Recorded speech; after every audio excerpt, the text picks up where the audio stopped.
Tell me about your bit of your family history in the shul. The Hoffman family always was associated with the Addis and still is, you know, what remains of us. But when I was about maybe 6, my mom wanted me to have social contact with some of the other Jewish kids, and the Addis didn't run a Sunday school. So they joined Beth Jacob so that I could go to Sunday school. And that is literally when our association began. And then that was during the Simon era, Rabbi Simon. And Mrs. Simon was also, well, she was a really old-fashioned Rebbitzin, and what she started, instituted, and made fabulous was junior congregation. She was the person who started it, ran it, and not unlike Gloria, had this fantastic drive to have an effect on young Jewish people. And her thing was, if they learned how to daven, they would come to shul. So every Saturday morning we went because we liked the socializing, but she got us there, and we davened, and they ran the bar mitzvah boys read the Torah, and she ran a complete service separate from the downstairs service up in the upper social hall, which is now what we use as the main one. And everybody learned how to daven, really daven. And I think that's how come we all remembered it, because we sang the songs. I can still do a lot of it by heart, but we all could because we just went every single week. So that was my fondest memory of Beth Jacob. And I think they wanted that really modern thing. So Rabbi Wiener was just like the breath of fresh air that we all remember. And his wife was sort of the Jackie Kennedy, you know, the break with the old and in with the new, 2 young little boys, Danny, and I can't remember the other kid's name. David. And yeah, I think that's why he was so well received. How old were you when he came? I was about 14, because what Rabbi Wiener started, and which was like this huge thing, which probably you've already heard, well, Michael Sue and everybody, we went to Friday night services. There hadn't really been Friday night services at Beth Jacob for a long, long time, certainly not with Rabbi Simon, because he wanted to be home with his family for Shabbos. So there was a really huge group, and we went, and the reason that I kind of started to go, I was kind of on the young end, but I started to go out with Mark, who just got his license. So he would pick me up, and we'd go. And then after that, I don't know, he must have taken me, it was, 6 o'clock, maybe I ate before I went, I can't even remember. But it wasn't a late service or anything, but it was, we learned songs, it was all about the music. And then we would sit around afterwards, and he'd lead a discussion, Rabbi Wiener, and it would be modern and, to do with us. And we all fell for him. That was the truth. And then I want to say that everybody was really excited and happy, but mostly the kids. And then I think that there was an element in the adult population that kind of got a bit nervous and said, maybe he's just a little too liberal, or he's moving our kids a little too quick. And now that's kind of just my recollection. I personally met Gloria in a one-to-one way ongoingly in about 1966. I'm not sure how long they had been here, because I don't remember if they came in 62 or 3, or I don't remember that. But I used to take my sister Ellen for her piano lessons all the way down to the East End to Mrs. Bedford, who a lot of people will recognize, on Blake Street. And so I was about 16 or 17 because I was driving Ellen, who's about 9 years younger than I am. So I'd sit and wait while she had her lesson, and during the same time, Gloria would bring all her girls for their piano lessons. So Devorah was just born. Maybe she was probably sitting upright, so she was, a few months old, I want to say. I don't think much older. And we would chat while the girls were having their lessons, Aviva and Riva. I think Lonnie, but I can't quite remember. So we just talked about everything, not really particularly Jewish stuff. We just got to know each other. And she was very easy to like. She had a fantastic personality, and we just got to be friends. And she was also, she was 8 years younger than Rabbi Silverman, so she was kind of older than me, but younger than his circle. So when he took on teaching the study group of the older crowd, which included my parents, she became friends with them and also friends with me, like my age.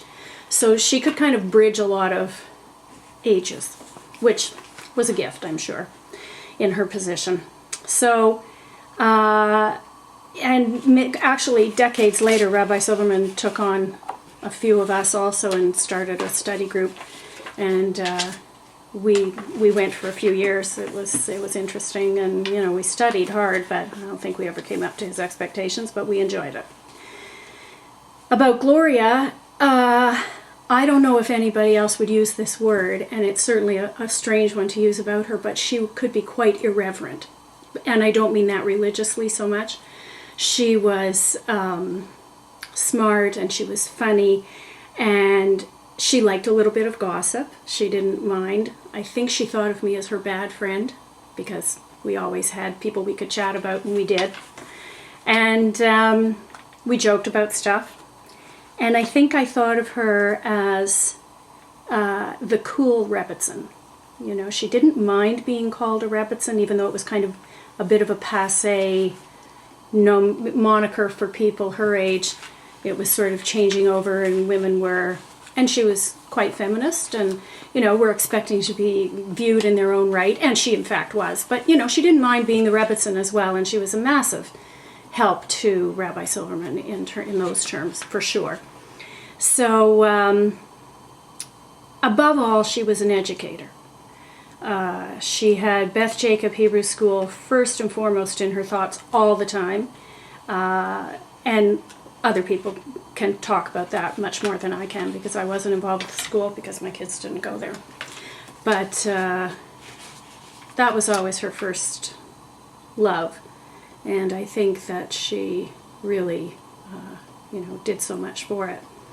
But she somehow was able to combine being a Rebbitzin and still being fun. She was able to do that.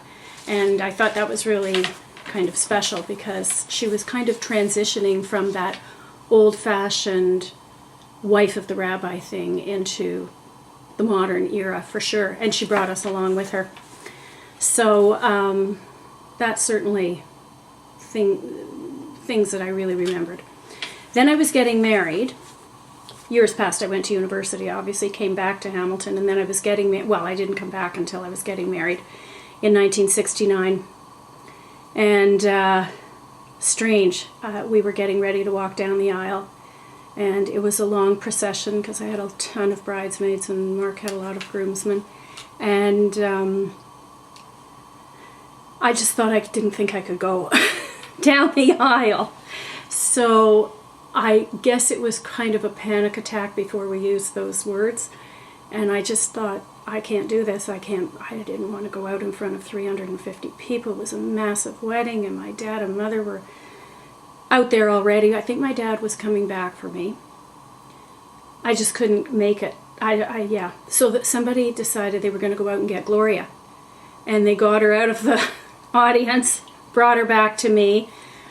I don't remember what she said, but of course I went. But I remember her, just giving me a ton of, I guess, strength. It was just not my thing to ever be in the limelight, and one of those moments in your life when that's what you are, for sure. Anyway, so that was something I kind of always remembered, and she always teased me. And it was kind of an interesting, I remember that very clearly, because I said I didn't think I could go. So that was one kind of personal thing. And Gloria, then we started having our family and everything, and we moved to Amelia Street, and we really got to be close in the sense of going to each other's houses. Gloria adored having company for Yantif, for Shabbos. She had people every week. I don't know how she did it. I don't know how she managed it, but they loved it. They all did. And they could always squeeze in, 2 or 3 or 4 more people. The table was never too small. So, and I think she found it stimulating. You know, I think it satisfied a desire from her point of view as well. So we had lots of lunches, evenings, dinners, and they came here, they ate here. So that was nice. Lots of l'chaims, lots of drinking, lots of fun. Really kind of got to be very close. They loved my kids. They had relationships with each of my kids. Before they had grandchildren, my kids had to go out with Rabbi Silverman to do the shalach manas, the mishloach manot, because he didn't have anybody, no kid to take the stuff to the front door. So my kids didn't mind because they would always get a couple of bucks from people. So, you know, they were gradually replaced by their own grandchildren, but, you know, that we really saw each other a lot. And we were always involved in each other's simchas when they had their weddings. People stayed here because, of course, we were close to the shul. They could board here, so that was nice. So I was thinking, Gloria also made religion cool, made it easy to participate in the rituals. She didn't demand that you believed anything. You didn't have to say, oh, you know, I've become reborn, or even try to persuade you. She didn't really do that. She and her family did their thing, and she gave you the tools to try it out. It looked like it was nice. It was nice. God knows none of us did what they did, but, you know, it was a really nice chance to see Jewish life in action, and it made it very attractive. And I think, you know, I think she won over a lot of people just by being her natural self with that. Attracted a lot of followers about, you know, I think because of that. Another thing about Gloria, she had a knack for, I would call, for assessing who could do a good job at something. So, for instance, and then she got you to do it. She would come to you and make it impossible to say no.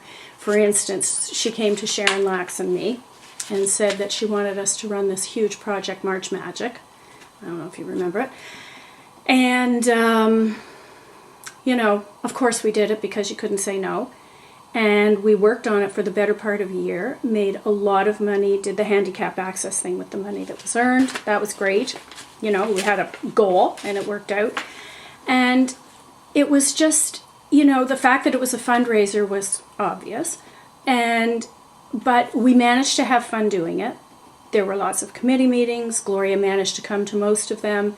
And, you know, she almost willed things to happen. Sharon and I always used to tease her and laugh at ourselves because we would think we were thinking ideas up. And she would already be 10 steps beyond the idea. She already knew what you were going to say. She knew how she was going to get you to say it. And then she would wait for you to make it happen. You know, and you know, you did because you wanted it to work out. So, another kind of leading more down to she and the rabbi, Mark was, we were talking about this, and Mark was reminding me that Rabbi Silverman's favorite piyut on Yom Kippur was called La Brit HaBeit, about God being a sculptor who formed man like clay in his image. And Mark pointed out, because I had started to write this, and I was saying that she kind of sculpted people into doing things that she wanted and needed. So he said in her later years, she took up making pottery herself, and she worked with clay, literally. And to quote Mark, she left her thumbprint on her pottery and symbolically left her imprint on many families, and especially young people, with her interpretation of ritual and, above all, tradition. She, you know, did make you want to be part of that.